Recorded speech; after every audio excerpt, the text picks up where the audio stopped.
Hey guys, Tim Mason here, Steel Creek Printing and Design. Listen, almost all companies need employees, right? And when a new employee joins a company, there's a certain onboarding process that usually gets followed.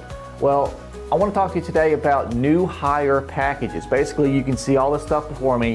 It looks like a big mess, but we're going to go through what exactly you might find in a new employee hire package. As you can see, I do have some apparel, hats, t-shirt, as well as a coil-bound employee handbook. This is probably going to be the most important thing that you might find in a new employee hire packet.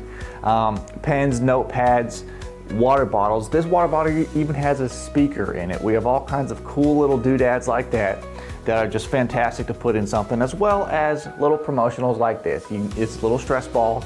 We have a bunch of different options you can choose from. We even have a bulldozer that we sell to construction companies, that kind of thing.